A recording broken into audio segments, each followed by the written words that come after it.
बिस्मिल्लाहिर्रहमानिर्रहीम। आज के इस वीडियो में हम इलेक्ट्रिकल मशीन्स के सिंक्रोनस जनरेटर्स के बारे में पढ़ेंगे और ये इंट्रोडक्टरी लेक्चर है।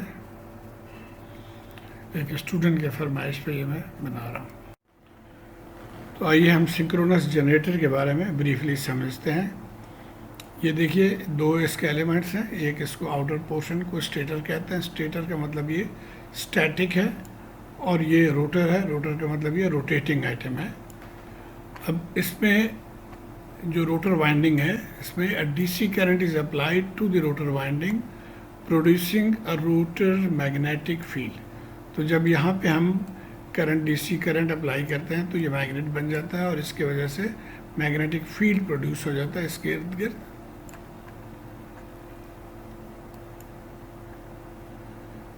दी rotor is then turn by external means. अब इस रोटर को हम घुमाते हैं। यहाँ मैंने हैंडल से इसको शो किया है। आप इसको टरबाइन के साथ घुमाते हैं या विंड मिल्स के साथ इसको कनेक्ट कर देते हैं। बहरहाल जब आप इसको घुमाएंगे तो क्या होगा कि जो मैग्नेटिक फील्ड है वो भी रोटेट करना शुरू कर दे इसके इर्द गिर्द। So when the rotor is then turned by external means producing a rotating magnetic field. अब उस रोटेटिंग मैग्नेटिक फील्ड का असर क्या होगा कि it will induce 3 phase voltage with in the stator winding. तो रोटेटिंग मैग्नेटिक फील्ड की वजह से जो स्टेटर वाइंडिंग है ये 3 फेज वाइंडिंग है। आप देखें 3 कलर्स में शो किया गया है। तो यहाँ पे 3 फेज वोल्टेज इसके अंदर इंड्यूस हो जाएगा।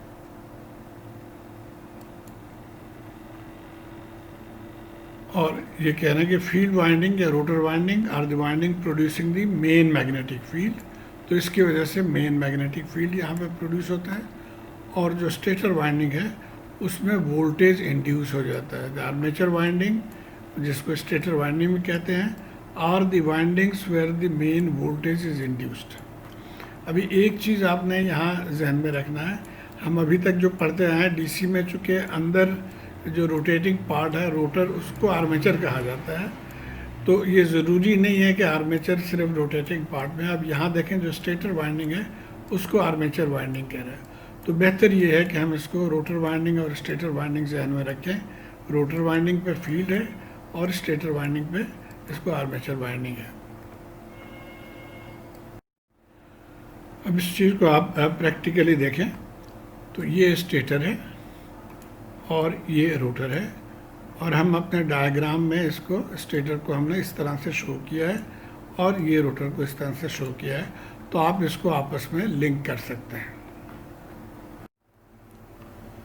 अब इस चीज़ को अगर हम सर्किट के फॉर्म में ड्रॉ करें तो कुछ इस तरह से होगा। ये फील्ड सर्किट को हम इस तरह से शो करते हैं और ये जो 3 फेज है या 3 वाइंडिंग्स है इसके स्टेटर के, उसको हम इस तरह से 3 फेज में शो करते हैं और ये वाई कनेक्टेड है। इसकी शक्ल देखें आप, वाई की तरह।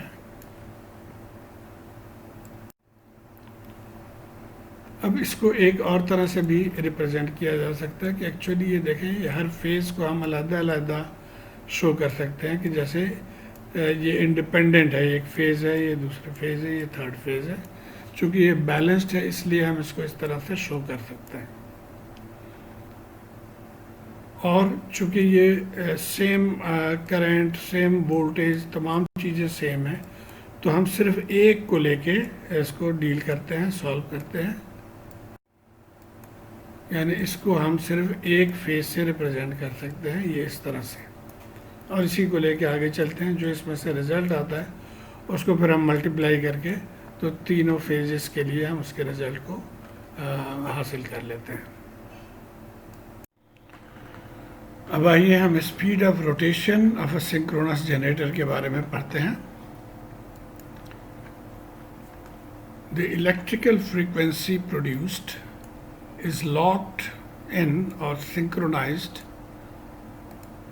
या उर्दू में है साथ साथ वाक़ होना, with the mechanical rate of rotation of the generator. यानी जिस स्पीड से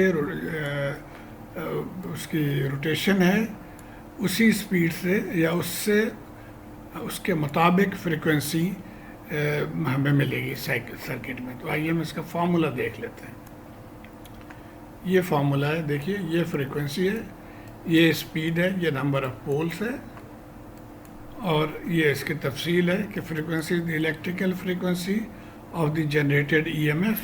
तो जो इलेक्ट्रिसिटी प्रोड्यूस हो रही है इसके अंदर, उसकी फ्रीक्वेंसी एफ ई है, और ये डिपेंडेंट है mechanical speed of the magnetic field, जो कि equal to speed of the rotor है। तो ये स्पीड ऑफ द रोटर आप कह लें इसको, और ये number of poles on the rotor है, ये पी। अब एक छोटा सा एग्जांपल है कि इलेक्ट्रिकल पावर हमें पता है 50 हर्ट्ज और 60 हर्ट्ज है। 60 हर्ट्ज अमेरिका में, बाकी दुनिया में 50 हर्ट्ज है। तो 60 हर्ट्ज हासिल करने के लिए हमें जनरेटर को 360 आरपीएम पे रोटेट करना पड़ेगा, 3600 आरपीएम पे, अगर ये 2 पोल है। और अगर 4 पोल है तो इसका आधा हो जाएगा, यानी 1800। इसी तरह अगर 50 हर्ट्ज है 4 पोल, तो उसके लिए जनरेटर स्पीड को 1500 आरपीएम पे घुमाना पड़ेगा। अब सिंक्रोनस जनरेटर से कुछ पैरामीटर्स जो हैं उसको हम अब डिफाइन करते हैं, उसको समझते हैं। The equivalent circuit of a synchronous generator that has been derived contains 3 quantities that must be determined। तो जो इक्विवेलेंट सर्किट हम बनाएंगे उसमें 3 क्वांटिटीज़ जो है ना हमें पता होना चाहिए। और वो क्या क्या है? सबसे पहले relation between field current and flux, या relation between field current and induced EMF EA. उसके बाद जो सिंक्रोनस रिएक्टेंस है वो पता होना चाहिए, और आर्मेचर रेजिस्टेंस पता होना चाहिए। तो यहाँ से आप देखें, ये हो गया इंड्यूस्ड वोल्टेज, ये रिएक्टेंस है, और ये आर्मेचर रेजिस्टेंस है। तो ये तीनों चीज़ें हमें पता होना चाहिए इसको इक्विवेलेंट सर्किट को ड्रॉ करने के लिए। तो सबसे पहले हम क्या करते हैं कि हम ओपन सर्किट टेस्ट परफॉर्म करते हैं जनरेटर का। और ओपन सर्किट टेस्ट में क्या होता है कि इसके साथ हम लोड को कनेक्ट नहीं करते, no load. Generator is turn at the rated speed, जो इसकी रेटेड स्पीड है उस पर हम इसको टर्न करते हैं, लोड को डिस्कनेक्ट कर देते हैं, और उसके बाद फील्ड करंट को हम ज़ीरो कर देते हैं, यहाँ से इसको ज़ीरो कर देते हैं। उसके बाद हम क्या करते हैं कि ग्रेजुअली फील्ड करंट को इंक्रीज़ करते जाते हैं, इसको बढ़ाते जाते हैं, और उसके साथ साथ हम ई ए को नापते जाते हैं। और ई ए और वी टर्मिनल या वी फेज सेम होगा, बिकॉज अभी ये सर्किट कंप्लीट नहीं है, कनेक्टेड नहीं है, इसलिए इसमें से करंट फ्लो ज़ीरो, आई ए ज़ीरो है, तो इसलिए यहाँ पे कोई वोल्टेज ड्रॉप नहीं है। तो जो फेज करंट है और terminal current, sorry terminal voltage, वही जनरेटेड वोल्टेज है। तो ये हम टर्मिनल वोल्टेज और ये फील्ड करंट को हम प्लॉट कर सकते हैं। देखिए जो जो हम फील्ड करंट को इंक्रीज़ कर रहे हैं तो टर्मिनल वोल्टेज भी ग्रेजुअली इंक्रीज हो रहा है। तो इस डायग्राम को हम कहते हैं ओपन सर्किट कैरेक्टरिस्टिक्स।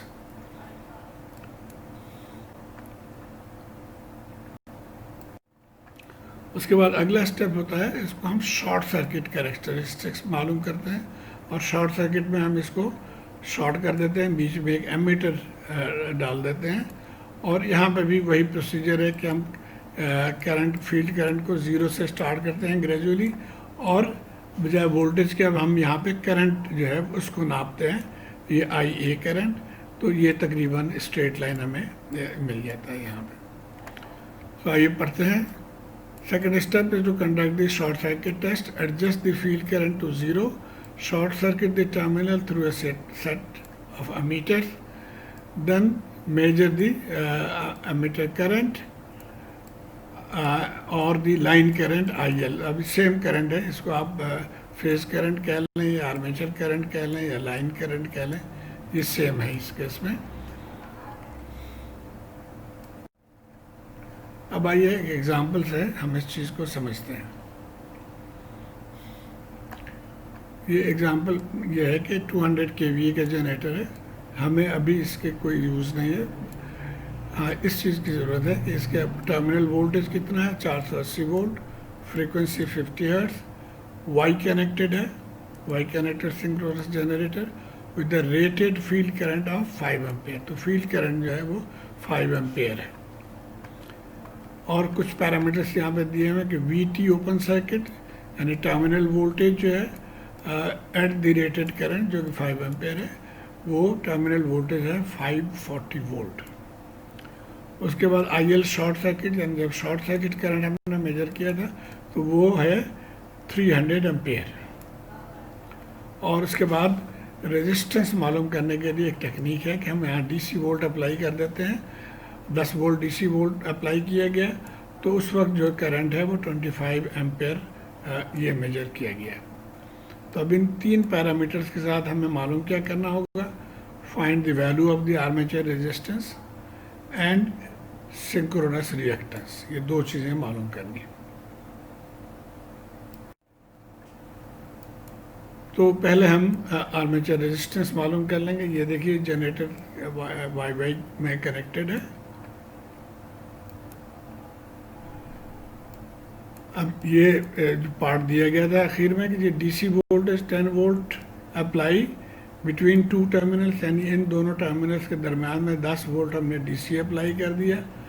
तो इसमें से करंट 25 एम्पेयर मेजर किया गया इस सर्किट में। तो अब हमें आर मालूम करना है। ये एक आर है और ये एक आर ये है।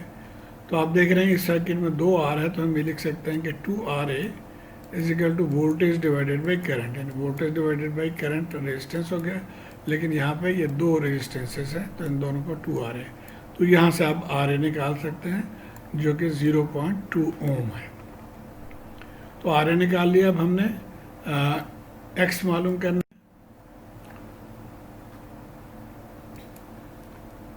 तो हम इम्पीडेंस इस फॉर्मूले से निकाल सकते हैं, EA over IA, EA over IA।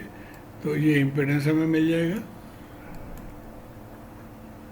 अब चूंकि करंट 0 है, therefore EA is equal to V phase. So ये वोल्टेज और ये वोल्टेज सेम है। अब V फेज हमें नहीं पता, लेकिन हमें V टर्मिनल पता है, तो इससे हम V फेज मालूम कर सकते हैं। यानी ये 2 फेजेस के दरमियान है, लाइन टू लाइन है। तो आपने पढ़ा होगा relation between V line and V phase, इस फॉर्मूले से आता है। V phase is equal to V line divided by √3। और V फेज और EA जैसे हमने कहा कि वो सेम है। VT हमें पता है 540, तो ये हमारे पास आ गया V फेज 311.8 जो कि EA है। तो ये EA आ गया हमें। अब IA हम देखते हैं कि कितना है इसमें। The short circuit current IA, ये हमने अभी मालूम किया या गिवन है actually. The short circuit current equals to line current. अब ये दिया हुआ था लाइन करंट 300 एम्पेयर, तो यही फेज करंट भी है। आप देखें वाई वाई कनेक्शन में जो लाइन करंट है वही फेज करंट होता है, सेम करंट इज फ्लोइंग। तो इसलिए I phase is equal to I line is equal to 300 ampere. तो अब हमें EA मिल गया, हमें IA मिल गया। तो यहाँ से हम इम्पीडेंस निकाल सकते हैं। ये देखिए ये 300 एम्पेयर दिया हुआ था,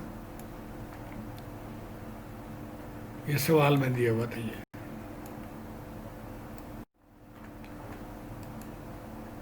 अब इम्पीडेंस आप यहाँ से इस फॉर्मूले से निकाल सकते हैं। Impedance is EA over IA। ये रिएक्टेंस एक्चुअली इसके लिए लिखा गया है। अब यहाँ पे हमने RA की वैल्यू पुट कर दी और इसको जब आप सॉल्व करेंगे तो यहाँ से X आ गया 1.02 ओम। तो दिस इज द रिएक्टेंस।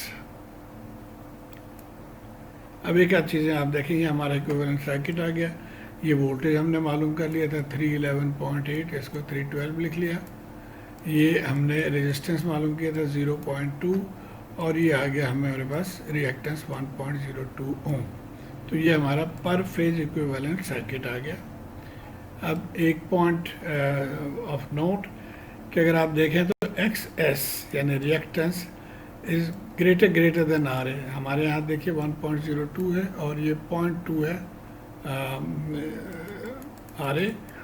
तो देयरफॉर ये तकरीबन 5 टाइम्स बड़ा है। इसलिए नॉर्मली RA को नेगलेक्ट कर दिया जाता है। तो ये हमारे पास अप्रॉक्सीमेट फार्मूला आ गया X S is approximately equal to E A over I A या V phase over I A. तो ये फार्मूला भी इस्तेमाल कर सकते हैं, रिजल्ट में कोई बहुत ज़्यादा फ़र्क नहीं आएगा। तो उम्मीद है आपको ये समझ आ गई होगी बात कि किस तरह से बेसिक्स ऑफ सिंक्रोनस जनरेटर क्या है और किस तरह से इसके पैरामीटर्स को मालूम करते हैं। Thank you.